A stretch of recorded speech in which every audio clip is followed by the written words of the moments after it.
Assalamualaikum warahmatullahi wabarakatuh. Perkenalkan, nama saya Indah Sulistiawati. Saya dari akuntansi Apagi. Di sini saya akan menjelaskan tentang hasil proposal penelitian saya dengan judul Manajemen Laba Mengungkap Emisi Karbon dengan Moderasi Dewan Direksi Wanita. Langsung saja kita masuk ke bab 1, yakni pendahuluan. Yang pertama adalah motivasi penelitian, di mana isu yang menjadi perhatian saat ini adalah pencemaran lingkungan, yaitu pembakaran senyawa-senyawa yang mengandung karbon. Hal ini biasa disebut dengan emisi karbon. Emisi karbon ini bisa dihasilkan dari aktivitas industri, kemudian transportasi, dan juga penggunaan bahan bakar fosil. Ketika emisi karbon itu meningkat, maka akan berdampak pada kesehatan manusia, kemudian bisa terjadinya hujan asam dan juga penipisan lapisan ozon. Selanjutnya ada rumusan masalah. Dalam penelitian ini, rumusan masalahnya ada dua. Yang pertama, apakah manajemen laba berpengaruh positif terhadap pengungkapan emisi karbon? Yang kedua, apakah Dewan Direksi Wanita memoderasi hubungan antara manajemen laba dan juga pengungkapan emisi karbon? Selanjutnya ada tujuan penelitian. Berdasarkan pada rumusan masalah yang sudah disebutkan tadi, maka penelitian ini memiliki dua tujuan. Yang pertama, untuk menguji pengaruh manajemen laba terhadap pengungkapan emisi karbon, dan juga untuk menguji pengaruh moderasi Dewan Direksi Wanita terhadap hubungan manajemen laba dan juga pengungkapan emisi karbon. Selanjutnya ada gap research atau yang disebut dengan keterbaruan penelitian, di mana penelitian terdahulu belum menguji Dewan Direksi Wanita sebagai variabel moderasi pada hubungan manajemen laba dan juga pengungkapan emisi karbon. Nah, penelitian tersebut masih berkutat dengan tata kelola perusahaan sebagai variabel moderasinya. Maka dari itu, penelitian ini dimaksudkan untuk menguji secara empiris pengaruh manajemen laba terhadap pengungkapan emisi karbon dengan Dewan Direksi Wanita sebagai variabel moderasi. Selain itu, penelitian sebelumnya itu menggunakan populasi perusahaan-perusahaan yang tercatat di Bursa Efek Indonesia. Sedangkan penelitian saat ini yang saya buat itu mencakup sektor-sektor yang berhubungan dengan peraturan emisi gas rumah kaca, yakni perusahaan di sektor yang pertama ada industrial, kemudian ada transportasi dan juga logistik, ada basic material, dan juga yang terakhir yakni energi. Selanjutnya ada bab 2, yakni kajian pustaka. Yang pertama adalah penelitian sebelumnya, di mana di proposal saya mencantumkan 6 penelitian terdahulu. Yang pertama adalah penelitian punyanya Astari dengan judul The Role of Corporate Governance as a Moderating Variable on Earnings Management and Carbon Emission Disclosure.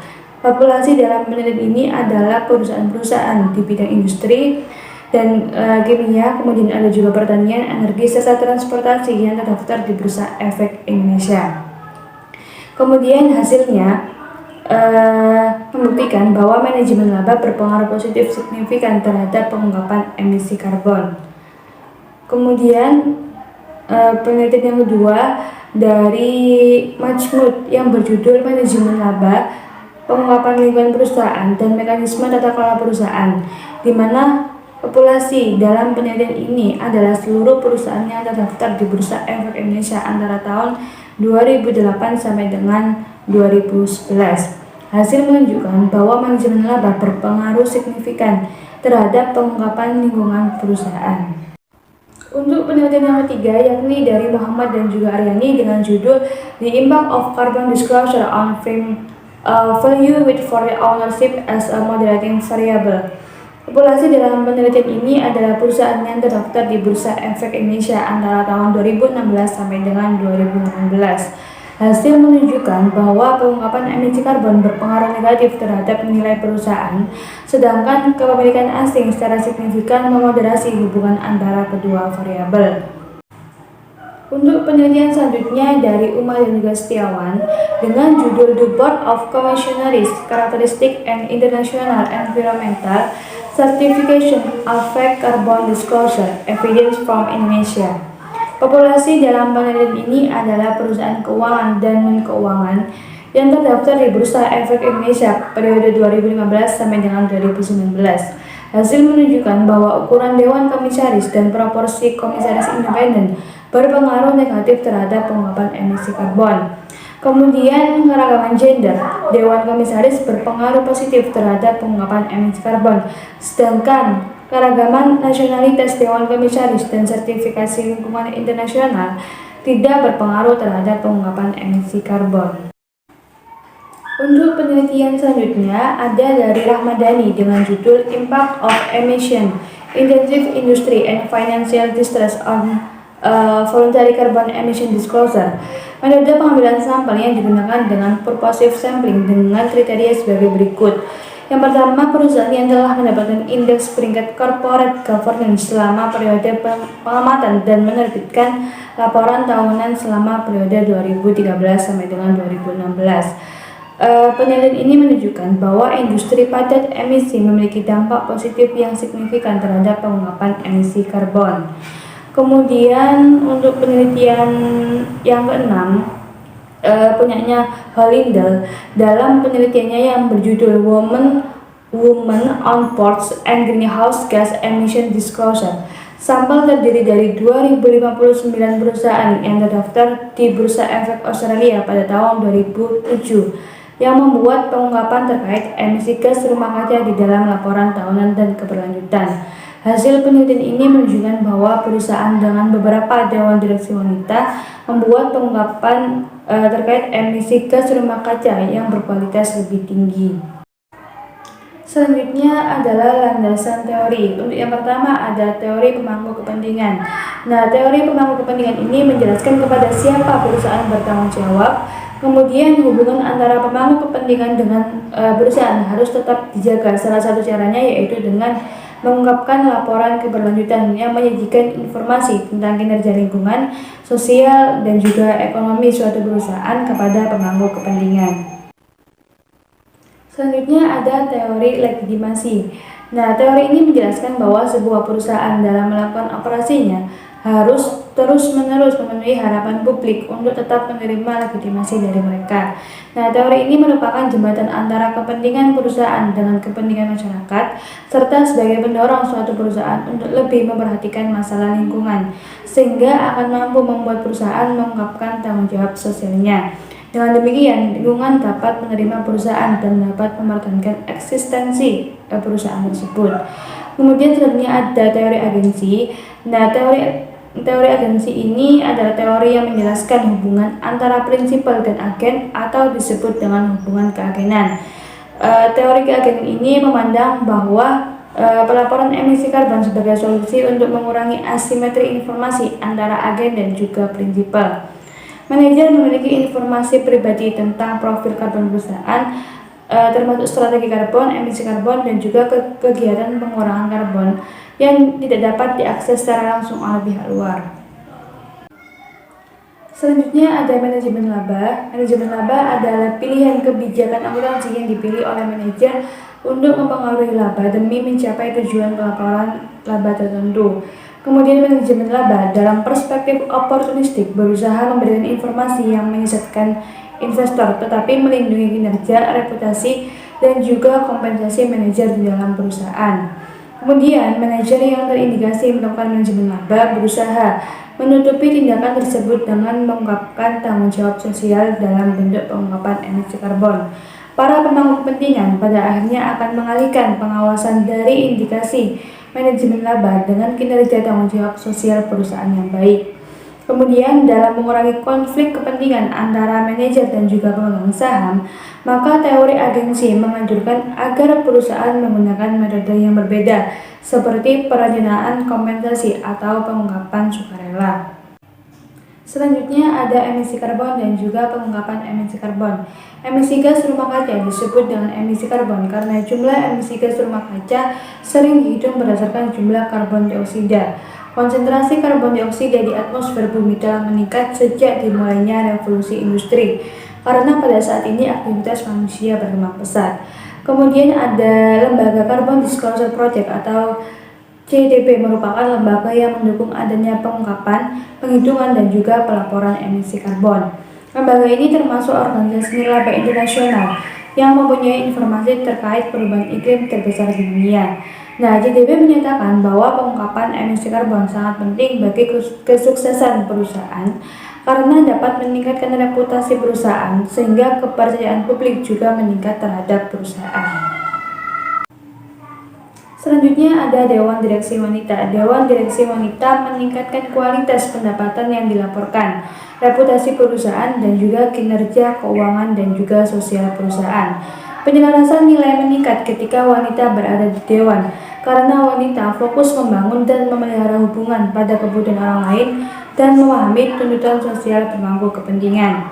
Wanita di Dewan meningkatkan kemungkinan bahwa Dewan memahami tuntutan etika dan juga sosial untuk memberikan pengungkapan yang berarti dan transparan mengenai emisi gas rumah kaca. Hal ini mengarah pada peningkatan kemungkinan bahwa perusahaan dengan wanita di Dewan memiliki pengungkapan emisi gas rumah kaca yang berkualitas lebih tinggi. Selanjutnya ada pengembangan hipotesis. Yang pertama ada pengaruh positif manajemen laba terhadap pengungkapan emisi karbon. Sebagai pengendali proses pengambilan keputusan, manajer cenderung memaksimalkan keuntungannya dengan membuat laporan keuangan dengan cara yang paling sesuai untuk proses pengambilan keputusan mereka, yang mungkin belum tentu menguntungkan pemangku kepentingan lainnya. Nah, teori keagengan menjelaskan bahwa sebagai prinsipal, investor tentu ingin mendapatkan keuntungan dari dana yang diinvestasikan, sedangkan manajer sebagai agen menginginkan bonus dan juga kompensasi sebagai imbalan atas kinerjanya. Tanggung jawab sosial diungkapkan untuk memberikan kesan kepada pemangku kepentingan bahwa perusahaan transparansi dan juga peduli terhadap lingkungan. Sehingga dalam hal ini hipotesis pertama yang bisa saya buat yakni manajemen laba berpengaruh positif terhadap pengungkapan emisi karbon. Kemudian yang kedua ada dampak Dewan Direksi Wanita sebagai moderasi manajemen laba dan juga pengungkapan emisi karbon. Indonesia menganut sistem hukum kontinental Eropa yang memisahkan struktur dewan perusahaan menjadi dua tingkatan. Dewan Komisaris berperan sebagai pengawas dan juga Dewan Direksi yang bertindak sebagai eksekutif, di mana Dewan Komisaris menggunakan laporan keuangan untuk menilai kinerja Dewan Direksi. Beberapa penelitian yang telah menemukan hasil bahwa kehadiran Dewan Direksi Wanita dapat mengurangi tindakan manajemen laba oleh Arun Gul, kemudian Gulzar, dan juga Zhong Jun. Selain itu, penelitian lain menyatakan bahwa keberadaan direksi wanita dapat mengurangi manajemen laba real karena tindakan ini beresiko dan bertentangan dengan kepentingan investor. Selain itu, ada juga dari Hollindale yang menemukan bahwa perusahaan dengan beberapa direksi wanita membuat pengungkapan terkait emisi gas rumah kaca yang berkualitas tinggi. Sehingga hipotesis kedua yang bisa saya buat yakni Dewan Direksi Wanita memoderasi pengaruh manajemen laba terhadap pengungkapan emisi karbon. Selanjutnya ada kerangka konseptual, di mana variabel independen adalah manajemen laba dan juga variabel dependen adalah pengungkapan emisi karbon yang dimoderasi oleh Dewan Direksi Wanita. Selanjutnya ada bab 3 yakni metodologi penelitian. Yang pertama ada pendekatan penelitian. Penelitian ini menggunakan pendekatan kuantitatif dengan desain penelitian yang digunakan yaitu studi pengujian hipotesis. Sehingga dalam penelitian ini, peneliti ingin menguji pengaruh manajemen laba terhadap pengungkapan emisi karbon dengan Dewan Direksi Wanita sebagai variabel moderasi. Selanjutnya ada lokasi penelitian. Penelitian yang saya buat ini dapat dilakukan di website resmi Bursa Efek Indonesia atau www.idx.co.id. Selanjutnya ada populasi penelitian. Populasi dalam penelitian ini adalah perusahaan-perusahaan di sektor industrial, energi, kemudian transportation and logistics, serta basic material yang tercatat di Bursa Efek Indonesia. Dari sektor-sektor tersebut ada 3 sektor yaitu industrial, energi, kemudian transportation and logistics sebagai sektor prioritas yang diusulkan oleh Kementerian Perencanaan Pembangunan Nasional atau Bappenas mengacu pada Peraturan Presiden Nomor 61 Tahun 2011 tentang Rencana Aksi Nasional untuk Pengurangan Emisi Gas Rumah Kaca atau yang disebut dengan Rencana Aksi Nasional Penurunan Emisi Gas Rumah Kaca atau RANGRK. Selanjutnya ada sampel penelitian beserta metode penyampaian. Sampel dari penelitian ini yaitu perusahaan-perusahaan di sektor industrial, energi, kemudian transportation and logistics, serta basic material yang tercatat di Bursa Efek Indonesia dari tahun 2016 sampai dengan 2020, di mana datanya diambil dengan cara metode purposive sampling dengan beberapa kriteria. Yang pertama, perusahaan di sektor industrial, energi, transportation and logistics, serta basic materials yang tercatat di Bursa Efek Indonesia dari tahun 2016 sampai dengan 2020. Yang kedua, perusahaan yang mempublikasikan laporan tahunan yang diaudit selama periode 2016 sampai dengan 2020. Yang ketiga, perusahaan yang mengungkapkan setidaknya satu kebijakan atau satu item pengungkapan terkait emisi karbon dalam laporan tahunan periode 2016 sampai dengan 2020. Dan yang keempat adalah perusahaan yang menggunakan mata uang rupiah. Selanjutnya ada jenis data. Jenis data dalam penelitian ini adalah data dokumenter berupa laporan tahunan dan laporan keberlanjutan perusahaan di sektor industrial, energi, transportation and logistics, serta basic material yang tercatat di Bursa Efek Indonesia dari tahun 2016 sampai dengan 2020. Kemudian ada sumber data. Sumber data dalam penelitian ini adalah data sekunder yang berasal dari laporan tahunan diperoleh dari website Bursa Efek Indonesia dan juga situs web perusahaan. Laporan keberlanjutan perusahaan digunakan untuk memperoleh data pengungkapan emisi karbon. Selanjutnya ada teknik pengumpulan data. Metode pengumpulan data dalam penelitian ini adalah metode dokumentasi, yaitu pengumpulan data dilakukan dengan cara mempelajari catatan-catatan atau dokumen-dokumen perusahaan sesuai dengan data yang diperlukan. Selanjutnya adalah operasionalisasi variabel. Yang pertama adalah variabel dependent. Variabel dependent yang digunakan dalam penelitian ini adalah pengungkapan emisi karbon. Indikator yang digunakan yaitu jumlah item penilaian yang diungkapkan oleh perusahaan berdasarkan indeks pengungkapan emisi karbon. Kalian bisa lihat di tabel yang saya cantumkan bahwa itu adalah daftar periksa pengungkapan karbon yang saya ambil dari sumbernya itu dari Choi tahun 2013, ada di jurnalnya beliau. Selanjutnya ada variabel independen. Variabel independen yang digunakan dalam penelitian ini adalah manajemen laba. Manajemen laba dapat diukur melalui discretionary accrual sebagai proksi manajemen laba yang dihitung dengan menggunakan modified Jones model dan digunakan oleh beberapa penelitian sebelumnya seperti Ayem and Ongirwalu, kemudian ada Hotima, kemudian ada Kusumawati dan juga Trisnawati. Dengan model perhitungan, langkah pertama menghitung total accruals perusahaan I pada periode T. Rumusnya ada di bawah itu. Kemudian langkah yang kedua yakni dari persamaan regresi di atas, non-discretionary dapat dihitung dengan memasukkan kembali koefisien alfa sesuai dengan rumus yang dicantumkan di PowerPoint di atas. Kemudian langkah ketiga dapat dihitung nilai discretionary accrual melalui rumus yang telah saya cantumkan di atas. Kemudian variabel selanjutnya ada moderasi. Variabel moderasi yang digunakan dalam penelitian ini adalah Dewan Direksi Wanita. Saya menggunakan variabel dummy dalam mengukur variabel moderasi ini, di mana skor 1 adalah untuk perusahaan yang menunjukkan keberadaan Dewan Direksi Wanita, sedangkan skor 0 untuk perusahaan tanpa Dewan Direksi Wanita. Selanjutnya ada teknik analisis data. Yang pertama ada statistik deskriptif. Menurut Ghazali tahun 2013, statistik deskriptif memberikan gambaran atau deskripsi suatu data yang dilihat dari nilai rata-rata atau mean, kemudian standar deviasi, varian, maksimum, dan juga minimum. Selanjutnya ada uji normalitas. Uji normalitas ini dapat dilakukan dengan menggunakan dua cara. Yang pertama dengan menggunakan uji KS, dan yang kedua adalah uji normal P-strip plot.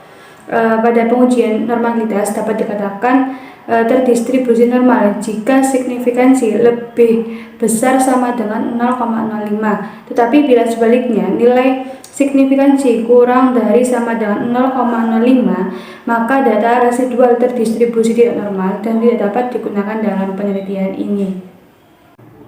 Selanjutnya ada uji asumsi klasik. Uji asumsi klasik ini ada 3. Yang pertama adalah multikolineritas. Uji ini digunakan untuk menguji apakah model regresi ditemukan adanya hubungan antar variabel independen atau variabel bebas. Kemudian yang kedua adalah uji autokorelasi. Ghazali tahun 2013 menyatakan bahwa uji ini bertujuan untuk menguji apakah dalam suatu model regresi linear ada korelasi antara kesalahan pengganggu pada periode T dengan kesalahan pada periode T dikurangi 1 ataupun sebelumnya. Kemudian uji asumsi klasik yang ketiga ada uji heteroskedastisitas. Uji ini digunakan untuk mengetahui apakah dalam model regresi terjadi ketidaksamaan antara varians dari residual satu pengamatan ke pengamatan yang lain. Selanjutnya ada analisis regresi moderasi, di mana uji ini ada 3 tahap. Yang pertama untuk mencari hubungan antara variabel independen dan juga variabel dependen. Kemudian yang tahap kedua digunakan untuk mencari hubungan antara variabel independen. Kemudian yang ketiga untuk mencari hubungan moderasi antara 3 variabel tadi. Ujian terakhir adalah pengujian hipotesis. Nah, pengujian hipotesis ini ada 3 uji. Yang pertama adalah uji F, yang kedua uji T, dan yang ketiga adalah koefisien determinasi. Untuk uji F sendiri digunakan untuk mengetahui seberapa besar pengaruh antara variabel bebas secara bersama-sama terhadap variabel terikat. Kemudian yang kedua ada uji T. Uji T ini digunakan untuk menunjukkan seberapa jauh pengaruh suatu variabel independen secara individual dalam menjelaskan variasi variabel dependen. Kemudian yang ketiga ada koefisien determinasi, digunakan untuk mengukur seberapa jauh kemampuan model dalam menerangkan variabel dalam menerangkan variasi variabel dependen.